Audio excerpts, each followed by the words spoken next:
we flew to London and we were doing production rehearsals in London before the tour. And I remember the first time I went up all the way, I thought to myself, like, oh man, I really messed up. Like, I don't know if I can do, like, genuine fear of, like, How high? Not know. How high were they lifting you? I think it was 35 feet or something like that. That's which is like, there. I remember looking up, like, could I die if I fell from this height? And it was like maybe a 50-50 chance of survival. Yeah, at least break your legs. At least break more than your legs. You'd be injured for sure. Oh, yeah. Welcome to Orchestrated, a Musio podcast where we discuss the past, present, and future of music creation to explore exactly what it means to be a musician in the modern era. I'm Chris Hazel, and this week Steve Goldshine and I are joined by the incredibly talented and ridiculously prolific Molly Rogers. Now, to many of us, the worlds of traditional film music and more contemporary styles of music, like, say, pop, might seem entirely separate. But Molly effortlessly weaves back and forth between the two, kind of bridging a unique and interesting gap. And she kind of places it all under one musical umbrella. As a classically trained violinist, violist, and vocalist, she's played on a wide array of Hollywood's hottest blockbusters, and she's performed with some of the biggest names in film music. But at the same time, her resume kind of reads like a who's who of modern popular music, ranging from Pharrell to Billie Eilish and even Kendrick Lamar and David Foster. With such a diverse pedigree, Molly is kind of the definition of a modern musician. And she strikes this beautiful balance between tradition and innovation to build a career that encompasses it all. In this episode, Molly shares her journey from growing up in a funeral home in a small Kentucky town to starting violin lessons at the age of 3, moving to LA without knowing anybody there, and eventually finding herself on tour around the world, floating 30 feet above the stage, playing solo viola for the Game of Thrones tour. I'm not exaggerating. Look it up on YouTube. Anyway, we hope you guys find this conversation inspiring. I know we did. And if you find it valuable, please don't forget to rate and review the show. Any feedback helps the podcasting gods know to recommend it. And hopefully it can go on to inspire more music creators like you and me. So with that, let's hop into our conversation with Molly Rogers. How are you doing? I'm doing well. How are you? I'm good. It's been a long time. Yeah, I know. Busy is kind of like that annoying word everybody uses in LA all the time, but I'm like, I am busy. I know, right? Yeah. So welcome to Orchestrated. As you know, like, we are an orchestral sample company. We make orchestral sample libraries. A lot of our audience comes from the world of, like, film, television, and game music. And that's one of the many reasons that we're super excited to have you on the podcast, because I feel like you bridge a really interesting gap between classical and contemporary music. Yeah. So I thought you could offer some really cool perspectives. I can try. Yeah, we'll do our best. Yeah. I'm going to rant here for a minute, just so listeners can get to know you a little bit better. You're a classically trained violinist, violist, vocalist, and your resume in the world of film, television, and video game music on its own is pretty staggering. And I actually had to write it down because there's so much, but just at a high level, like, you've performed on huge blockbuster movies like Oppenheimer, Dune Part 2, video games like Fortnite, Red Dead Redemption 2. You've toured as a soloist for Game of Thrones Live and Hans Zimmer's World Tour. And that's just, like, mentioning a very small portion of that. But it doesn't stop there. I mean, your resume keeps going, right? And it spans, like, an extensive list of contemporary artists that you've performed with and recorded with. And that includes, but isn't limited to, like, Pharrell, Kendrick Lamar, Billie Eilish, John Legend, Panic at the Disco, and so on. And then on top of all of that, and this is where I know you from, you've also been, like, a main member in local rock bands in LA. Yeah. And you formed your own incredible quartet. So I guess my first question for you is, how the hell does one person have the time to do all of that? Do you have like a magical time turner from Harry Potter? Like what's going on there? I wish I had that. I have thought about that from time to time as a Harry Potter fan, how convenient that would be to have. Right? Yeah, I definitely feel overwhelmed sometimes with trying to juggle everything. But I feel so lucky because I love it all so much that it makes it easy to juggle in a way, because it's not like I ever dread going to work, or like there's nothing that I'm like, oh man, I wish I wasn't doing this today. Yeah. I mean, I guess the admin side of stuff, that's the time sucker, is like the time sitting at the computer and answering emails. But other than that, there's nothing that I don't want to be doing. So it makes it easier for sure. Yeah. Jokes aside, magical time turners aside, I think for a lot of musicians, you know, especially those who might be toward the beginning of their journey, it's probably pretty easy for them to look at where you're at and then look at where they're at and only see like this huge mountain to climb. And what they don't see is all of the little steps that it took for you, you know, to get to where you are. Oh, yeah. And anyone for that matter. Yeah. So I thought it'd be a really interesting thing to kind of explore what that journey has been like for you. Absolutely. You know? It'd probably be interesting for me as well to look back on. Yeah. So like where did it all start for you? It's a great question. People ask me that from time to time, and I'm not really sure how to answer. I was born and raised in Kentucky, in this city called Frankfurt. It is the capital of Kentucky, but it's kind of a small town. And I was homeschooled. My family owns a funeral home. It's been in my family over 200 years, like over 220 years, I think. And I was actually raised in the funeral home on the second floor. So just a real weird kid. I was like that kid who lived in the funeral home and practiced violin a lot. It's like something out of an Edgar Allan Poe story. Yo, totally. I mean, what's that like growing up in a funeral home? I don't know anything different. That's the thing. Everyone's like, oh, it must have been weird. And intellectually, conceptually, I know it's weird to have grown up in a funeral home. But when you're literally born into it, it's totally normal for me. Like, yeah, just the family business. I was around dead bodies and, you know, and grieving families. And you know, I learned a lot about grief, I would say, growing up. And I do think that sort of can add a layer to anybody as a human being. Sure, of course, especially at a young age. To the best of your memory, like what were some of your earliest experiences with music? Was it in your family? My mom is a pianist, and she actually went to college for piano, but then she said her teacher was just like horribly mean and kind of dissuaded her, and so she quit playing in college. And but my grandmother was a pianist and an opera singer, and she was like our local town piano teacher and all that stuff. So I was exposed to music probably through them early on. And, you know, when you're really little, I don't know, like I have this memory of being obsessed with the Return to Oz movie. Do either of you know that movie? I haven't seen The Return to Oz? I've heard of it, but I haven't seen it. It's this really horrifyingly trippy 80s Disney, mind you, Disney sequel to Wizard of Oz. Okay. But it's like, if you've never seen it, just beware. It's really crazy. But I was really into it as a kid. It's like, you know, late 80s film. And the soundtrack, I was obsessed with it. And I still kind of am. It's still like one of my top favorite soundtracks. A composer named David Shire. And when I was little, I remember going to the piano and just like tapping out the melodies. At least that's the way I remember it. And my mom being like, what? How are you doing that? And me just thinking that was a totally normal thing to do.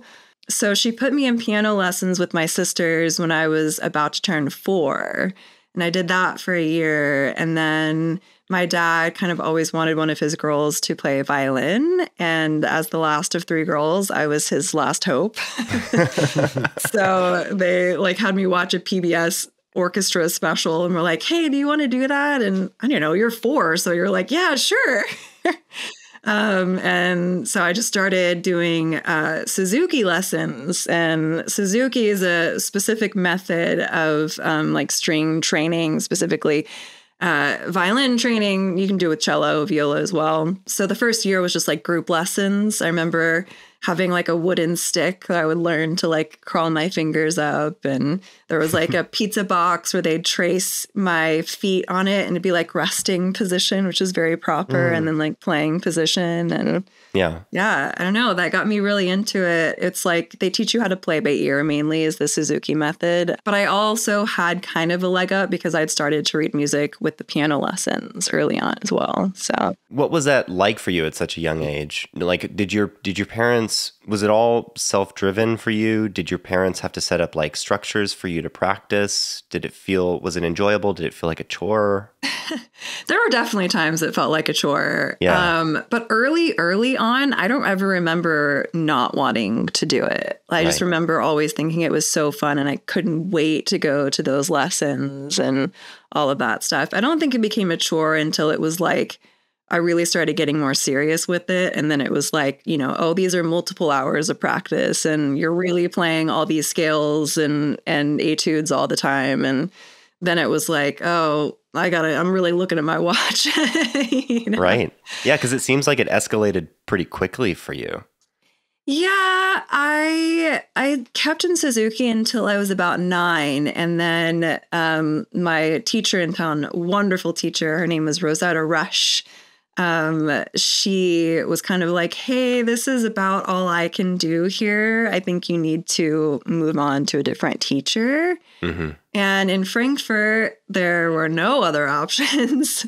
I think it was like there was someone who was in town playing piano, like accompanying us. And if I remember correctly, this was just so long ago, it was her brother-in-law that was my future violin teacher. And she was like, oh, he teaches at the conservatory, the prep department in Cincinnati, which is like a 2-hour drive from my hometown. Yeah. But they were like, you know, you should come meet him. I think it was like a holiday. He was in town on Thanksgiving. And so I went and had a little bit of a trial lesson. And he was like, yeah, I'll take her as a student. So my mom started driving me weekly to these lessons. That was like a 4-hour round trip away. And I did that for 9 years up at the conservatory. Wow. Was that once a week or would you go out there for the week? Yeah, once a week. And, you know, I'd have like an 1.5 to 2-hour lesson or something like that. Yeah.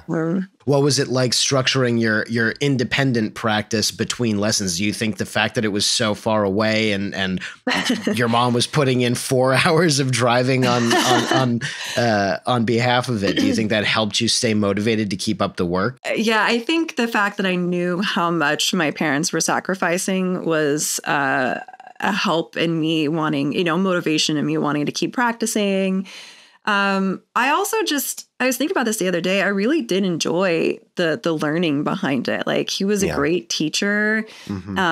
Zien Lim is his name. I think he still teaches there. I really wanted to be better. And so I just remember, you know, really enjoying it. And also, ironically, being homeschooled helped me have more of a life too, because I can't imagine doing that and going to school and like having all of the homework and like everything that it takes to be in public or, you know, even private school, and then trying to do that like on the weekends and fitting all my practice in. So already being homeschooled was a big help in that regard too.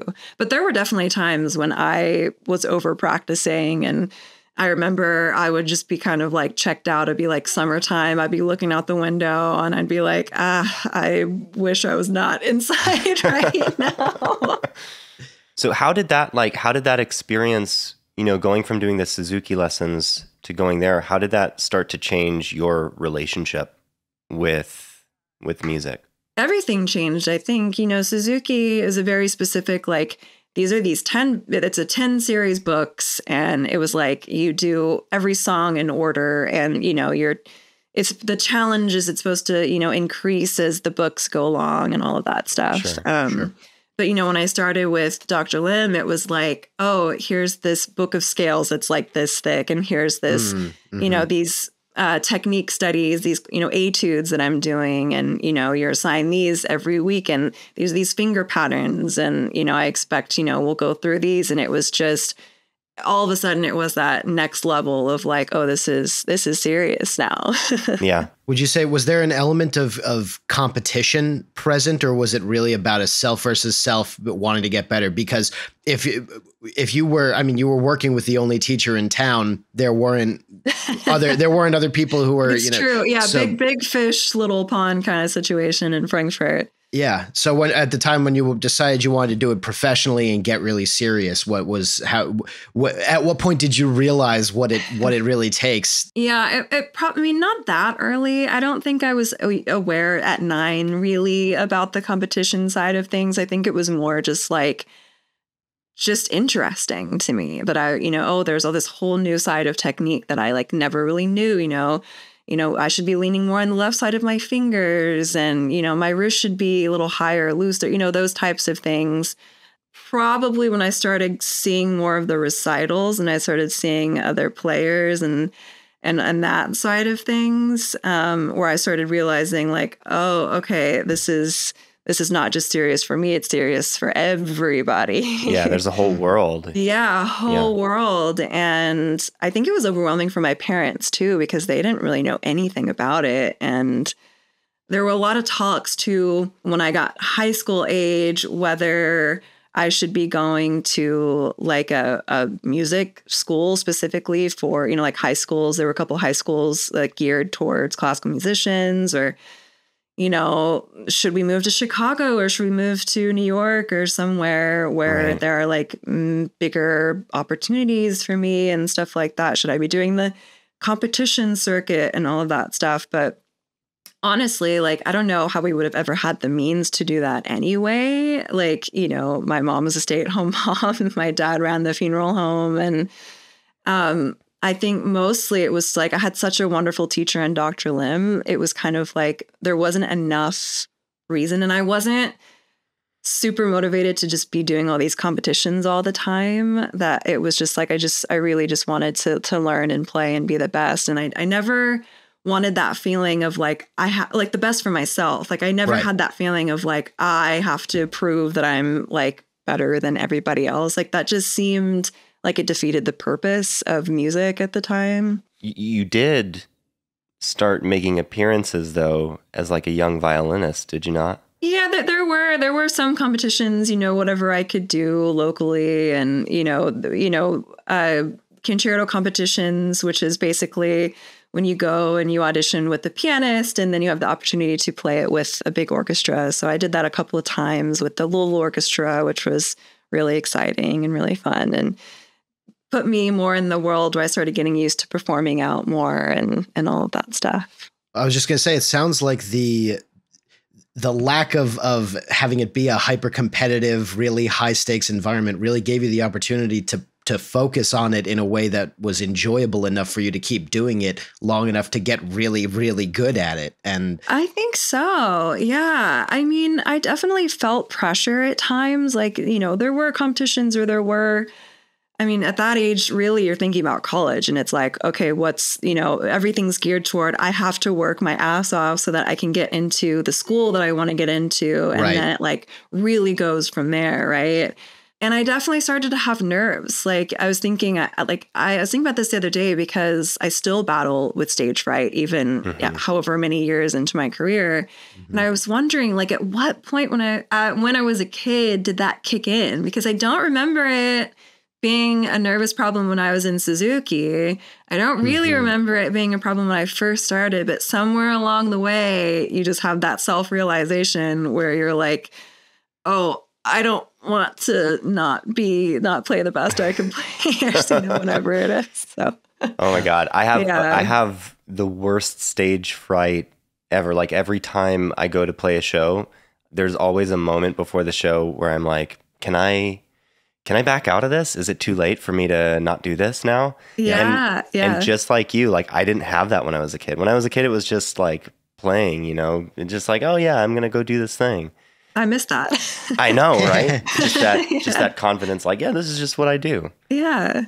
But I can kind of relate to this feeling in a way because, I started playing when I was 5. And, when it's your world and that's just what it seems pretty usual, pretty normal. But frankly, you were super young. I mean, for you to, at 3 years old, go start to plunk out melodies and pick out melodies on the piano and then start into lessons when you're almost 4 and then go study at this, conservatory prep thing when you were 9. Like, I hate to bring this word into the conversation. If you're going to use the Prodigy word, it's certainly not that for me. Did other people though? Maybe, but not like maybe people from my hometown who were like, oh, you're so young and you play with so much heart. I think for me, it was like I loved it so much that I was so musical. And I think that was kind of what was so surprising for people was that at that age to be able to feel something. And that was what was, most important to me then and still is. Yeah. Yeah. I guess the reason why I'm asking is because, like I said, I started playing at 5. And I think because I had grown up around music and because I had started so early, my skill level was what would perceivably be like advanced for my age at the time. Like my age has since caught up to my skill level. It's no longer advanced, right? Yeah. But like at 9 or 10 or whatever, people were like, "Oh my God, you're so good." Yeah. And I remember people, starting to attribute like saying things like that would imply that I was somehow gifted or special or things like that. And I know for me, like from the outside looking in, that might seem like encouragement to a young person. But I know for me, it felt like pressure. Yeah, I completely had the same experience and still do to an extent. You know, it's that expectation of, you're supposed to be at a certain level and you have to stay at that certain level. Right. And you're meant to do great things. And now you have to fulfill this expectation from other people. Yeah, 100%. Right? Yeah. It's a lot for a kid. It's a lot. It's a lot for a kid. And it's a lot before you go through that experience. I mean, we talked earlier about working your ass off to get into school, and people, when you're a kid, it's like, oh yeah, I just got to work hard and then I'll get into school and then it's smooth sailing from there. It's like, no, the reason you're working so hard is to prove that you can do it, because that's how hard you'll need to work once you get there. And as you keep going, it gets harder. You don't really get that as a kid. You're like, oh, I get into school. It's like, okay, well, it'll be fine after that. Right. Yeah. I mean, I grew up, I didn't have quite I didn't start as early in my musical. I started playing clarinet when I was around 8, and then saxophone when I was around 12. And then, and I went to a preparatory program on the weekends to learn jazz and was playing saxophone and concert band and marching band and basically all the activities I could. But I want to go back to the conversation about the funeral home and growing up around death and grief and these emotionally charged things. I'm wondering if that impacted the way you perceive music and performed music, playing the violin, a very dramatically expressive instrument, and developing your understanding of all of these complex emotions around sadness and loss and beauty of life and all of these things. Do you think that had any impact on your love for dramatic music and working in the film and game space? Yeah, I mean, it had to have, it really had to have. And some of my earliest performances were for funerals. It was like, hey, my daughter plays the violin, and we would just basically offer my services to families.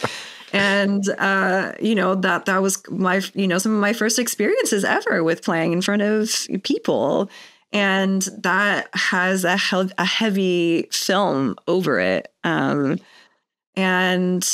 yeah, I think about that from time to time, like, again, how that was sort of normalized for me as, a very intense part of my early music persona. And that can come with both a blessing and challenges when it's that intense that early on. But I think it helped me in a way because it keeps me connected to the the meaning behind it in a way, as opposed to like we've been talking about, like getting caught up in all of the pressure and all of that stuff. Like I even remember like one of the first times I was feeling really sick, like just physically sick, and thinking like, oh, I can't go do this performance, you know? And I remember my dad being like, no, you can, like, you can do this for this family, you know? And at the time I was like kind of pissed because I was like, no, I'm like really like, I've got the flu. Like, I don't want to do this. I can't believe you're making me go anyway, you know? But now I look back on it and I'm so glad that he did, because it was like something that it was just like a life experience that I could like push through something and know that like, and just have it be so meaningful for the people that were listening. And remember that it wasn't just this music isn't really about the person playing it. It's about the person listening to it and what it means to them. And that's something like I'll never forget learning early on. Cool.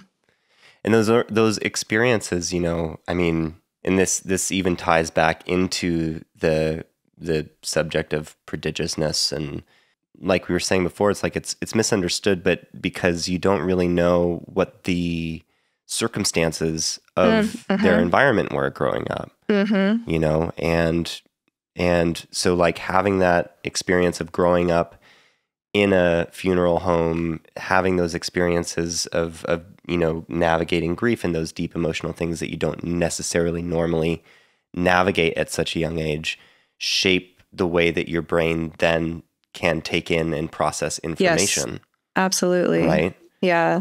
And then that maybe sort of gives you a little bit of a predisposition towards being able to emotionally engage with art. Absolutely. Absolutely. And at the same time, I was like fully being indoctrinated into the world of film music. Like, just like, you know, on all my drives to Cincinnati, it was just like John Williams nonstop, you know? And I remember I would sit in the back of my car because I was like too little to be in the front seat. And I had this like little tray table and I had all my Star Wars action figures. And I was so nerdy. It was like I would play, but everything that I was doing had to go along to whatever was happening in the score, you know? And so that was just like hours and hours of listening to that and listening to Hans Zimmer and listening to, you know, just burning a hole in my Discman or whatever it was with all the film music. And just, I think, even with the classical music that I was doing, I was really into the dramatic stuff. I remember going to see this string quartet called the Emerson String Quartet. I don't know if you know them, but just, you know, really amazing. They came to Louisville to perform, and my teacher was like, you got to go see them. I was quite young. I'm, you know, under 13 for sure. And they performed this string quartet number 8 by Dmitri Shostakovich. I don't know if you know him as a composer. Yeah. Very, very dramatic, intense, emotional composer. And I remember it was the first time I'd ever seen a string quartet play. It's the first time I'd ever heard his music, and it totally changed my life. And I remember my aunt, for my birthday, which was like very close to after that, bought me the CD of their performance, and I would fall asleep listening to Shasta 8 every single night for like weeks. And after this podcast, you need to go listen to that to see just kind of how fucked that is. It's like a really, really sad, intense, emotional thing. And that was so normal to me. And I'm like, you know, 11 years old listening to that night after night, falling asleep to it's not. Yeah. I was a very intense, emotional, but I was also quiet. Like this was something that it was just going on inside. This wasn't something that I was like, I wasn't like a crying kid. You know, I was on some level, I felt lonely, you know, because of the homeschooling and the violin in the small town and all of that stuff. So I'm sure it's all related. The funeral home, the Shostakovich, the film scoring. Yeah. Well, it's like you found something that spoke to you, and you became sort of, you know, for want of a better term, obsessed with it. And you fixated on that. No, definitely obsessed. You know? Yeah, that was my thing. It got me through. I just remember it's always been my great love. So from 9 to 18, you're studying, you're driving back and forth from Cincinnati or from Kentucky to Cincinnati. At what point did you decide to move to LA? and why? Great question. Why? Why would you move to LA? I don't know. I was in school. I was going to school at the Cleveland Institute of Music. I remember my teacher there asking me what I wanted to do. And I told him the two things I was most interested in, which was chamber music, like playing in some sort of a quartet or quintet or something, and studio work, specifically film scoring. And he was like, yep, nope, pick something else. Those are the two things that are like pretty much not going to happen. And I highly suggest that you stop wanting to do those things. Now he's eating his words. But I get it. Like, I get where he's coming from, you know? Of course. But in high school and then a couple of situations in college, I was able to do a little bit of studio recording, and I just loved it. Like, the minute I heard that click in my ear, I was like, I feel home. This is it. I love this. And in LA, my cousin at the time was out here working with the producer. She was a singer, and the producer, had me come out and like play on her albums and stuff like that. And I was just talking to him about, how I love studio work. And he was like, well, if you want to do studio work, you got to be in LA pretty much. Like, this is the place to be, which is, looking back on it, like, mostly true, but not that true. There are other places. But I just kept thinking about it. And yeah, I don't know. You're young. When you're young, you just think like everything's going to be fine and you just take a chance. Like, I don't know that Molly now would do what Molly did all those years ago. But right.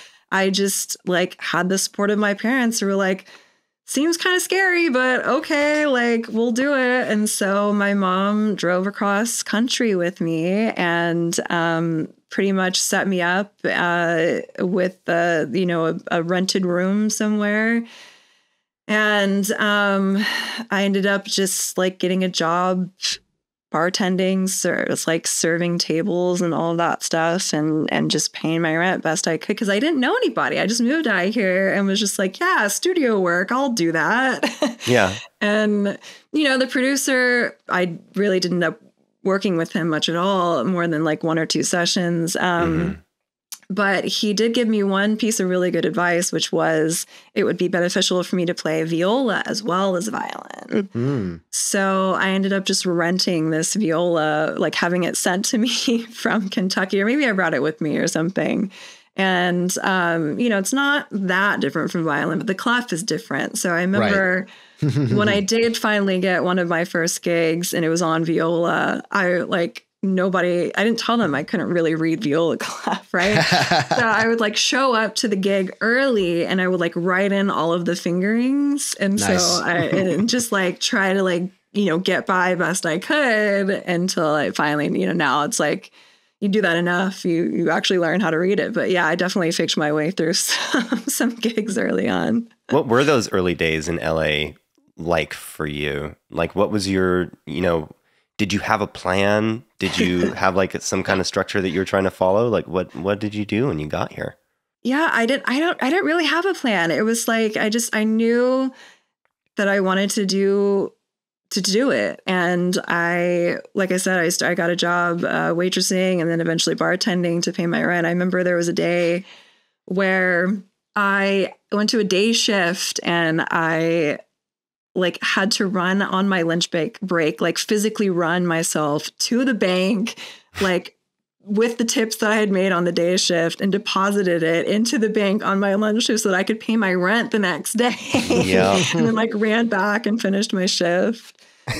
Looking back, I don't even know really how I started working. Like, people ask me like, well, what was the first gig you had? Or like, how did I get here? And I have no idea. Like, I know that I had a friend of a friend from Kentucky who was like, oh, I have this singer-songwriter who lives there, a friend of mine, like, go meet her. So I met her and I played a couple shows with her. And then I met like other singer-songwriters. And then I remember going to one of their shows and meeting a violinist there. And that violinist, who's now one of my good friends, was like, oh, you play? I told him, I play. And he like put me on a wedding gig, which was really cool. And you meet people there. And then somewhere along the way, somebody gets your name and your information. And it's really cool how this town works in that way where right. I will say, I don't, as much as people fight for the same gigs, especially in my industry, in the recording film industry, and I will say I wouldn't have gotten anywhere if it weren't for the wonderful string community. I do think there's good people out there who love to share the work and tell people oh, this person would be great, and get excited about being able to recommend somebody. And if it weren't for wonderful people in this community, I wouldn't be anywhere. Yeah. This is coming up, it's coming back to a theme that we talk about a lot on this podcast, Chris, of the career building aspect of this, of that it's moving from gig to gig to gig to gig. Yes. And as long as you keep doing something, taking as much work as you can possibly find, then that's how it becomes self-sustaining. And there's no, it's again, like college. It's not the work really hard right now and then I don't have to anymore. That's, it's work really hard now so that I can continue working harder and harder, and finding ways to balance that and do that at a sustainable level without either getting burned out or doing all of the work that's available and then having none left to choose from. So. Yeah, you're nailing it. It's really that you'll take anything. Oh, this $50 gig at a bar at 1 a.m. Yeah, absolutely, I'll do that, because you don't know who you might meet and all of that stuff. And it's gig to gig to gig to gig until it's a bigger gig, and until it's someone who may take you more seriously at an audition or something like that. Although I will say in this industry, it's not super audition based, which was the opposite of classical music and how you're raised to think everything is going to be an audition like that. I've had very few auditions in this town, although the biggest one was probably the one I auditioned for Hans, which was an actual audition. But for the most part, it is just proving your worth at a gig, which can be a lot of pressure too. Well, I know also points back to another theme that's come up pretty much in every episode, which is that it's a business of relationships, right? It's moving gig to gig to gig to gig, but then also developing those relationships with people. And like you said, there are wonderful people who are excited to recommend you, are excited to, and you build that with them over time. Yeah, and just show you're easy to work with. Not that you want to, I've learned a lot, not to get walked all over for sure, but that, you love what you do. So in that regard, you're easy to work with, and you show up on time. That's a big thing. Yep. And that was something I had to learn early on too, because I am not an on-time person. My friends will tell you I am certainly not. But very quickly I had to learn, in this industry, if you're not early, you are late. Yep. Right. And that's a big deal. That's a big deal to me, who does some contracting now, and it's a big deal to people who expect you there and all that stuff. So it's all the little things that really matter. Your attitude goes a long way, because I'd much rather be with someone that plays well but is an awesome hang than someone that plays amazing but I don't want to talk to them. Right. Yeah, right. Yeah. Well, it's you're sharing this experience with a person. You don't want them to be a total asshole. Yeah, exactly. Right. Exactly. Yeah. Is there a particular moment or a handful of particular moments that stick out to you as pivotal, where, your career started to sort of take a shift? I think probably looking back, one of the most pivotal was I got this tour, and this was, I say it's not audition based, but this was something that I actually did with an audition for a Japanese artist named Yoshiki.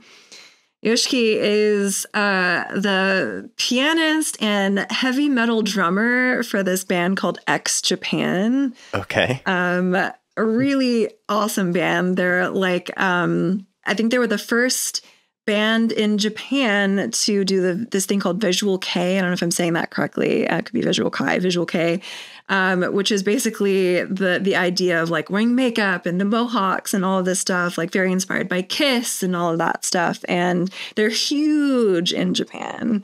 Really, really fun stuff. But he decided he wanted to take his metal music, but make it classical. So he took 7 string players and went on this world tour. And so I saw a posting, I think online somewhere, that was, asking for an audition. And this was back in 2014. And so I submitted, went in with my violin and viola and won the audition. And so it was my first world tour. We did 10 countries in a month and a half. And it was also where I met my good friend Tina Guo. You guys know Tina very well, don't you? Yes, we do. Yeah, Tina Guo is one of our dearest friends here at Cine Samples and Musio, and of course, I mean, and also one of our best-selling products. I mean, she's incredible, amazing, both inside and out. Like the most amazing cellist, but also the most amazing person. Yes. And so we met on that tour. She was only doing about half of it, I think. So we actually didn't get super close on the tour. We met, we played, and we remained friends, but we were definitely not close. And then I remember in 2016, she actually reached out to me because there was that opening in the Hans Zimmer band. And she remembered me from the tour with Yoshiki and just from, whatever social media probably. And she was like, "Oh, I think you'd be cool for this spot. Can you come in and audition?" So yeah, it was Tina's recommendation actually that put me on. So yeah, she's the best. And yeah, I really do. I owe her, and she'll say I don't, but I owe her for thinking of me for that tour. So everything worked out, and I started touring with them, with the Hans Zimmer band, starting in early 2017. So I've been doing that since then. And how has that gig and that experience shaped your career from that point forward? Oh man, there's nothing like working with Hans Zimmer, let me tell you.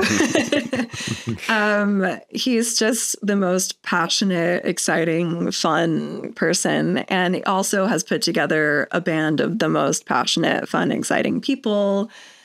I don't know how much you've talked to touring artists, or I know, Chris, what it's like. And it's hit or miss. You're on tour, you're living with these people for weeks, sometimes months at a time. The tour that we did, the first tour with Hans, was essentially 5 months. Like, we had some breaks in between, but it was a long one. We were Asia, Australia, Europe, America, like everywhere. And that can be disastrous if you don't like the people that you're around. Absolutely. But I really, really, especially now, 7 years later, feel like these people are my family. I love them so much. I get so excited. And I pinch myself every time I'm on stage with them. I genuinely, there's so much joy looking around. And I think to myself, what am I doing here? I can't believe I get to play with these amazing musicians. They're unbelievable, just the talent and the passion. And I grew up a Hans Zimmer fan too. Right. I remember illegally downloading some music early on.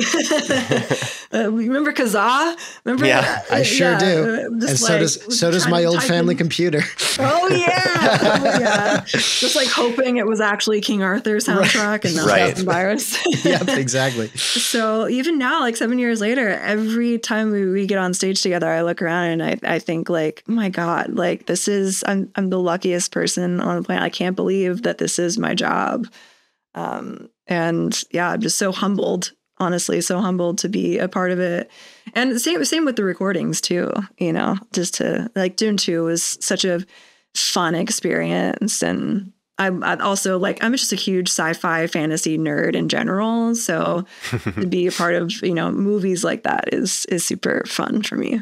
It's been really awesome, just personally, to coming from knowing you and Scott, and I think I met you when we were maybe I was in my early 20s. I met Scott when I was in my teens, and we played shows together and we grinded it out as LA local bands, and it's just been so cool to see you guys flourish so readily. I remember when I learned that you got the tour with Hans, I was just super stoked for you, and it's been amazing to watch you guys. Yeah, go do your thing. Yeah, it's cool. I mean, but those were the good days too. Like, yeah. I mean, and I learned a lot with the band.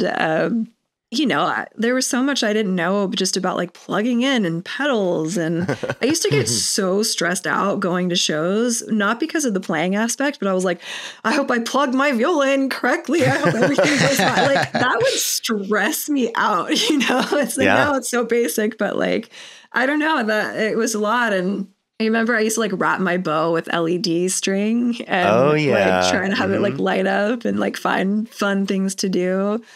But it was performing, and that kind of stuff like really helped my career also, because there's so much of the aspect. It's, you can't, it's so different to be sitting in a studio and trying to like play this part, perfectly for, the recording versus being on stage and you're in front of, whether you're, at the Echo or whatever, Silver Lake Lounge or something in front of 5 people. Or, with Hans in these arenas, it's different energy. So those early days with the band, I really think helped me as a performer. Truly, I credit that for sure. Yeah. I mean, even in the, like in performing, especially in the band and those kinds of things, it's like almost embracing a sense of, recklessness, which is, the complete opposite of that perfection of recording. Right. It is. Yeah. Yeah. It's reckless. And two, this is the other thing when I was in high school, and, we talked about like how serious of a classical musician I was. Mm-hmm. And when I first started, it was all by ear, right? But then you get so serious, everything's reading music. And I was starting to become kind of a snob with that. Sure. And there was a friend of mine, named Joanna Hay, who was like, a sort of a folk violinist in town and fiddle player and all that stuff. And anyway, long story short, she had me come sit in at a party and play by ear. And I was, 13 or something, or maybe a little older, 15. And I completely lost that sense of playing by ear. And I remember thinking like, I felt miserable. I felt sick to my stomach. I just had the worst time. And I was like, I'm never doing this again. And then she had double booked herself for a show and asked me to step in for her. So I started playing with, her band sort of and their buddies. And they really encouraged me like, hey, this classical bullshit's got to go. Like you need to learn how to let go, let loose. And really they kind of pulled me out of this, intense classical thing to get me to learn how to improv again and, play by ear.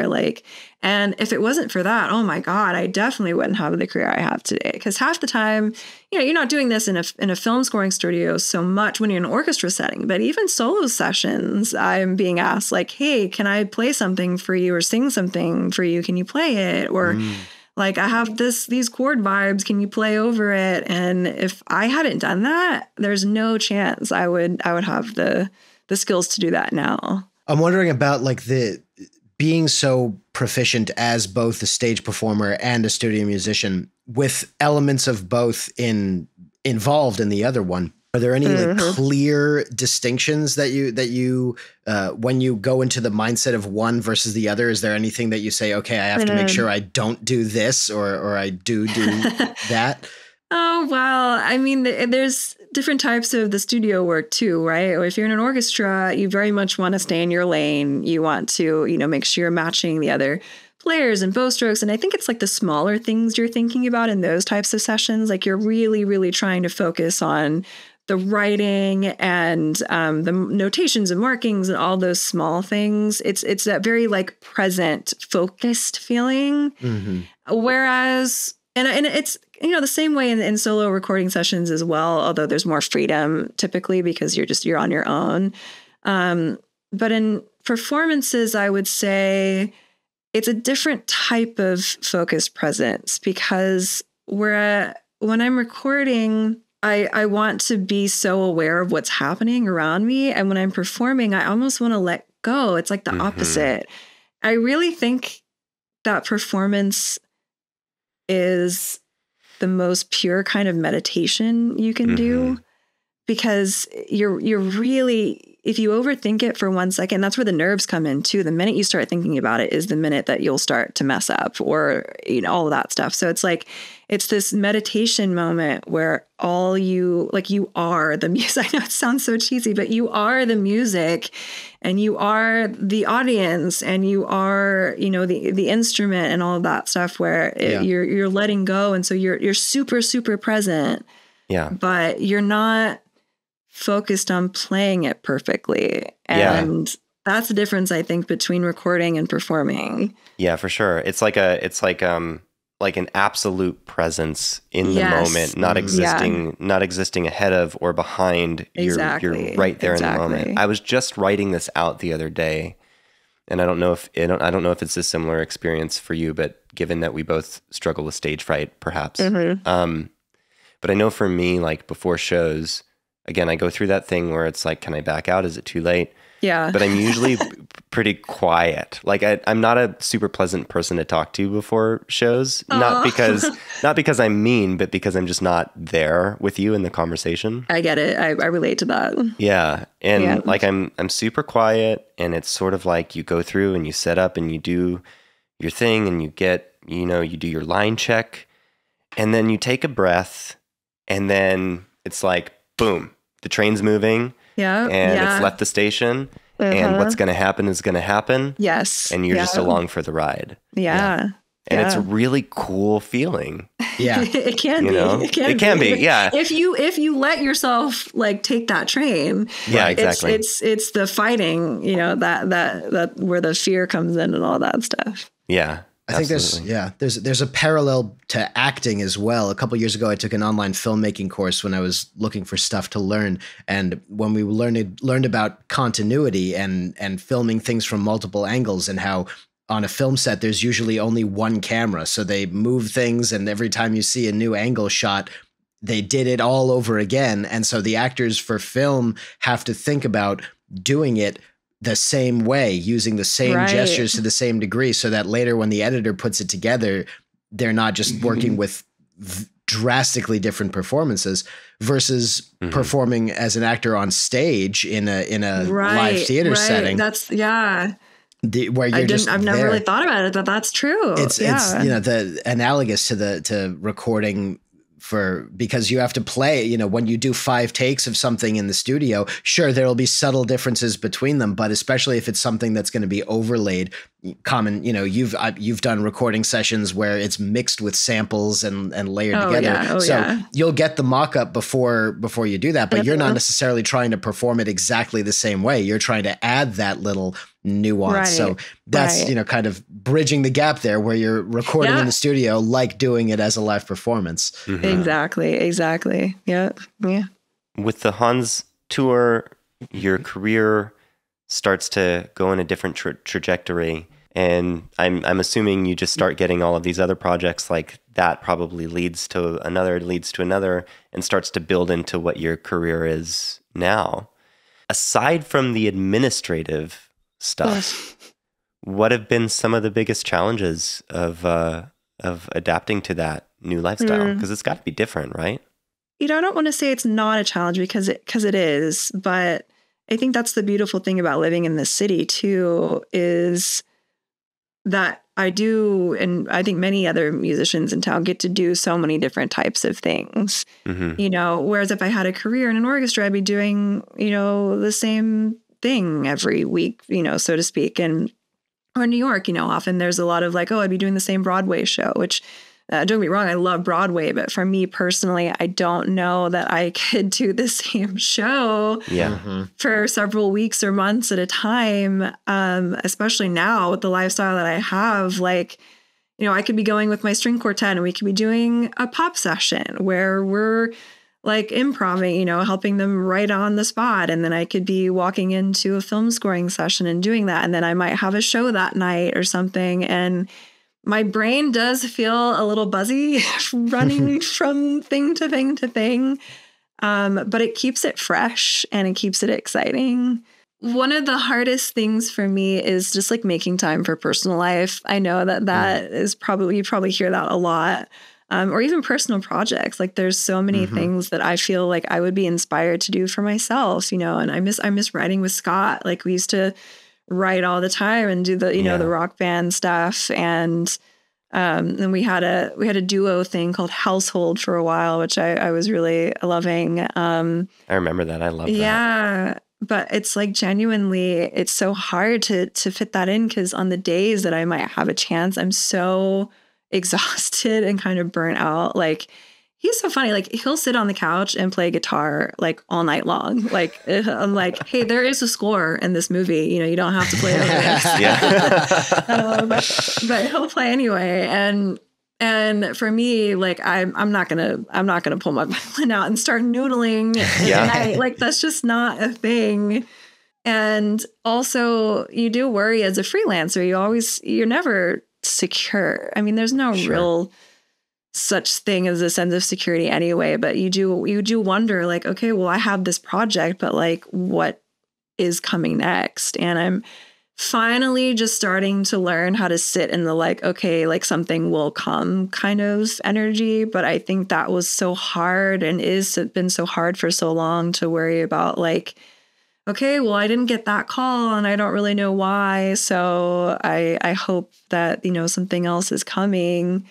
And now it's like that decision of like, well, do I take this gig because I'm worried that if I say no, then they won't ask me for a future thing, right? That's right. Very common in this industry, out of sight, out of mind kind of thing, or they think you're too busy or whatever it is.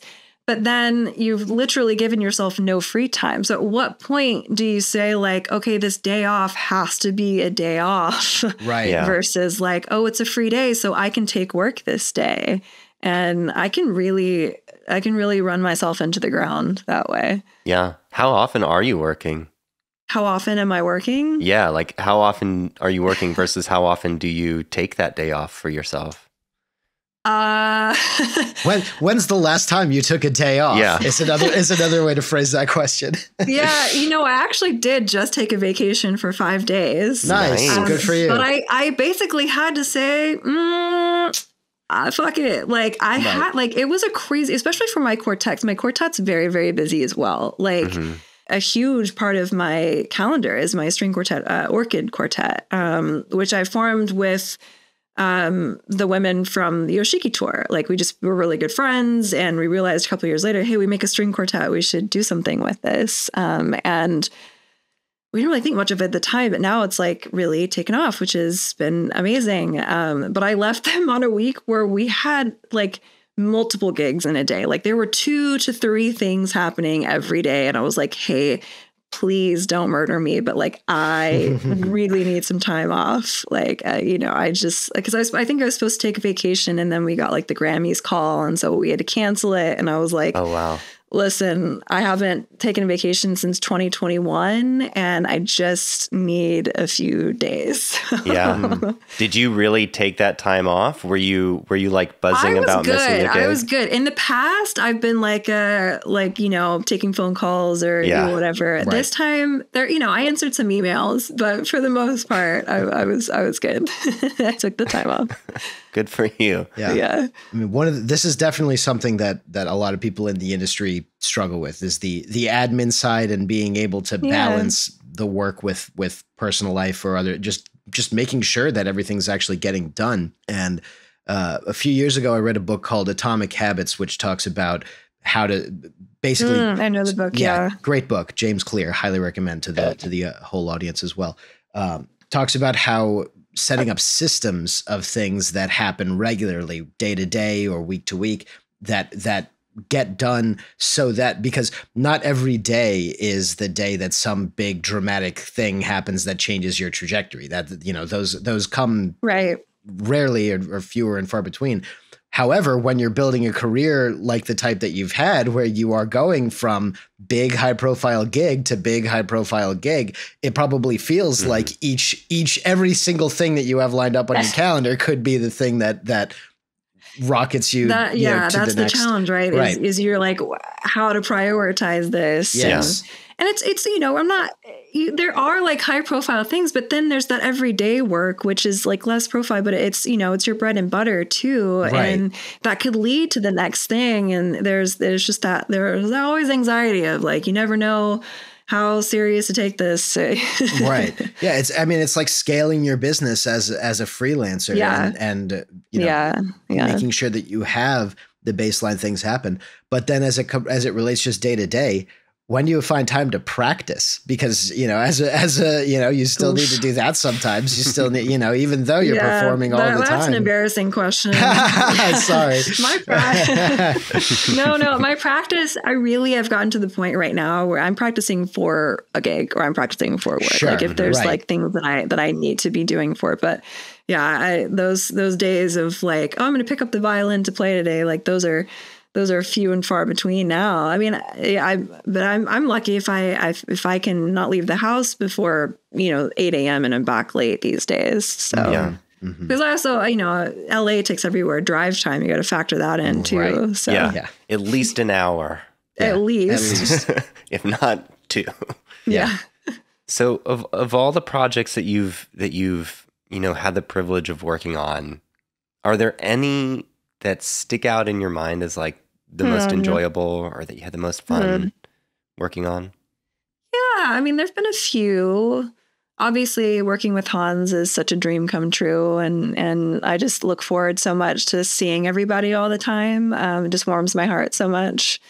The Game of Thrones live show was really exciting for me. Also, I did this stunt in this show. It's like a stunt, but where they lifted me up in the air. So I actually was like harnessed in. I had to like go to Vegas and get fitted for harness. And that's crazy. That's a stunt. Yeah. Yeah. I mean, it's a stunt. It's so funny because for me, I am actually terrified of heights, like legitimately horrified of heights. And so when they first asked me about it, I was like, yeah, sure. And I remember that first time I ever tried it was we flew to London and we were doing production rehearsals in London before the tour. And I remember the first time I went up all the way, I thought to myself like, oh man, I really messed up. Like I don't know if I can do like genuine fear of like How high? Not know.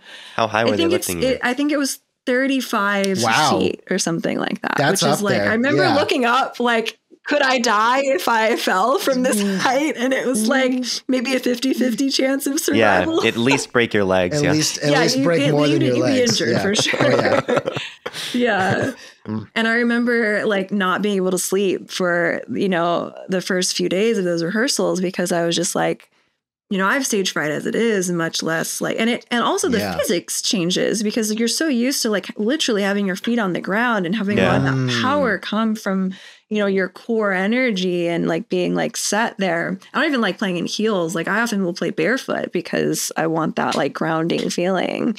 And so like the whole physics of it changed and all that stuff. And visualization, I have an amazing therapist who like helps me work through all of that stuff. So visualization was huge. And also I just kept my eyes shut. Like a big part of the heights thing is the actual physical vertigo of it. Yeah. And so before those performances, I would literally I would get set. They'd basically tie my bow to my wrist so that if I dropped it on an audience member or something that wouldn't happen, it would just stay. So they'd come in, they'd hook me up, they tie it all to me and all this stuff. And I remember I would take a deep breath and I'd close my eyes and then they'd start lifting me up and stuff. And I don't know, I think that was so life-changing for me just to be able to overcome that huge fear and find joy in it. I really did. I remember crying several times during those shows just because I was like, this is who gets to do this? Who gets to play Ramin's music, up in the air? It was just such a crazy experience. So I'll definitely never forget that one. That's awesome. Yeah. And then I love playing with my string quartet.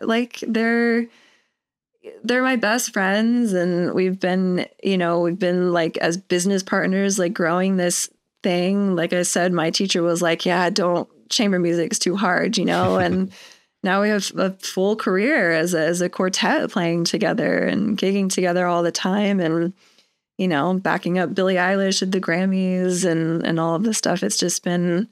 That's been really a dream come true. And I admire those women so much too, because they're such hard workers, and it feels equal, and it's always very exciting. And it's really important to us too. I started working for Encompass Music Partners as a associate contractor recently too. And I was talking to Peter and Laura about this, and I always talk to my quartet about this. In this industry, it's so easy to feel jaded, I think, because there are just so many reasons, the music and the people and the money and all these things that you just, it can make people over it and make people raw. And I think I feel so lucky because the people that I'm surrounded with have it as their goal to not let that happen to them, to remember that what we do is so rare, and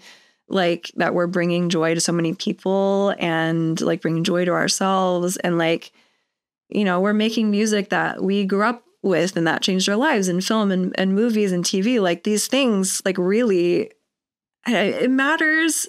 Like I hate to like be that person who's like, oh, music, like I don't want to sound self-important at all, but it is true that people latch on to these things emotionally, and it can carry them through, as I mentioned, at the beginning, through hard times. And so I think it's important to remember the joy behind it all and the privilege that we have to make all this music together. So I feel really privileged to do that with the people that I do it with. Yeah. Music does matter. Art matters. Art moves people. Yeah, and I don't think it's self-important of you to say that. I think, most people, whether they're musicians or not, can at least point to one form of art. I know that there are some people that don't listen to music, which does blow my mind. I've literally never met one. But, they can point to one form of art or another and say, hey, that matters. Yeah. It makes a difference in people's lives. And it's being able to be part of the act of creating those things, especially when you're doing it as part of a collective with people that you enjoy and coming together to do this thing that's sort of greater than the sum of its parts. Yeah. It's a really beautiful experience. It's something that everybody has access to. I think you'll say, oh, we're not curing cancer, and we're not, but we are giving access to healing and an outlet for people that we sorely need. Absolutely. Sorely. And we'll always sorely need. And there'll always be a need for new versions of it, and for music to be made again and again. It's not a singular event. It's not one performance and then exactly. That's it. It's an ongoing thing, and it's an experience you want to have multiple times and have that experience change because you play different music or you play the same music in a little different way. It never truly ends. And I think that what resonates with me about your story and growing up and the difference between your experience and what I heard was your mom's experience. Your mom had a teacher who really discouraged her, and the approach that your parents took was, do you want to do this? And you as a 4-year-old said, yeah, I want to do that. That looks fun and exciting. It wasn't an imposed decision. It wasn't something that they were, except for, once you started along that path, there were things that were imposed upon it. But you did the nuance behind it for sure. Sure. But you chose to walk the path. You did take that first step, and you were able to see that path as something beautiful and joyful and worth walking and having something bright and happy to move towards within it. And and you had teachers and support around you that really fostered that. And now you're in a position where you're a prominent part of a community that's doing that at a higher level here in LA and among other professional musicians who have the same kind of beautiful relationship with music as you do. And I hope that our listeners get inspiration from this as well, because I encourage everyone, try music. Find some way in which you can relate to music, and in which you can whether you play an instrument or not, or whether you just learn how to enjoy listening to music more and learn what different instruments sound like, and what, you don't have to learn the ins and outs of music theory with, that giant thick book of scales and memorize everything and learn how to play every song in all 12 keys and no. But if some of the greatest composers I know can't read music. Right. Yeah. Exactly. Like there are not the conservatory like barriers to entry for enjoyment. No, absolutely not. No. I don't think anybody's ever really asked anything about my conservatory training, anything like that. Right. Right. Yeah. Yeah. Get out there and do it. Just try it and find ways to enjoy it. That's what I'm getting out of all this, and it's great. Yeah. That's what I get behind for sure. Tell us a little bit more about Orchid Quartet. I want to hear what you guys are working on. What's coming up for you that you're excited about?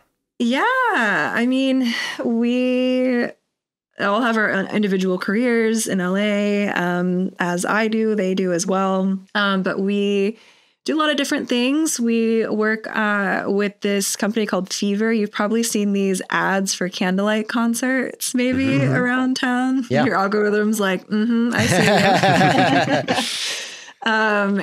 We've been doing that with them since 2019. And they're a company that started in Spain. And then they came over to LA, and it was just this really small thing in this small sanctuary in a church. And now it's exploded, and they're in over 190 cities across the world.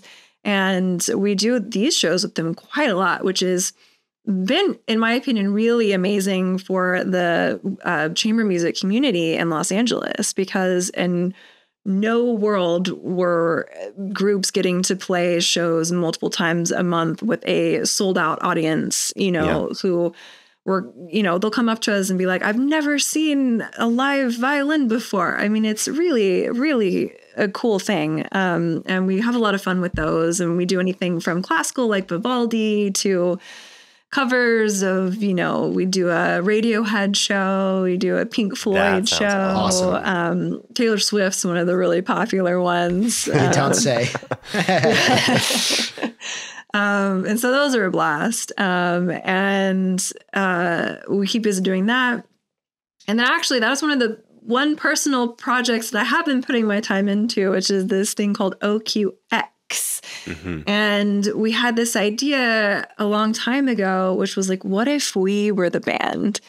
We so often are hired to play, perform, and record with bands as like, oh, we're adding strings to the song, we want to have you. But like, what if we were the guitars? What if we were the drums? What if we were the bass? All that stuff, like arranged string quartet with the vocalist. So we hooked up finally with this producer friend of ours who came to one of the candlelight shows and had this idea entirely on his own, and then came to us about it. We were like, no way, this is what we've been wanting to do for so long. And he was super inspired. And so he's been able to really push us, and he's dedicated a lot of his time into helping get this project going. So we've been doing it. We record in studio, live for the most part. And then we've been doing these like shows kind of to support and offset the costs. And we just released our first one with an artist named Belle Saint, one of her songs. Nice. And then we'll be doing it with Mike Viola, who is an amazing musician. I don't know if you know Mike, and some other amazing musicians, Milk, and yeah, one of our last performances was at the Metzler Violin Shop. We decided we were going to do one there. And I think that's kind of going to be our home base a little bit, because it was really cool. It's a very old, there's like music everywhere, and it kind of has like tiny desk vibes, and it feels really intimate. So we're kind of hoping that it becomes a regular thing where we're getting together, and like you as a singer-songwriter want to come and have your song arranged for quartet, and it becomes like a new experience for people to come see, and also for artists to explore new avenues of their music as well. That's awesome. That sounds amazing. Yeah, that sounds fantastic. Yeah, it's super, super fun. You guys got to come out to the next one. I'll let you know. Please do. Yeah, definitely. Where can people keep up with Orchid Quartet? Yeah, you just, follow us on all the socials. We're at Orchid Quartet, like the flower orchid. We have a website. You can learn about OQX. And we're on Spotify now. We just released to, all the streaming, all the Apple Music, all that fun stuff. Nice. Congrats. Yeah. We'll put all the links in the show notes for you guys, so it's really easy for you to find. Awesome. Thanks. Yeah.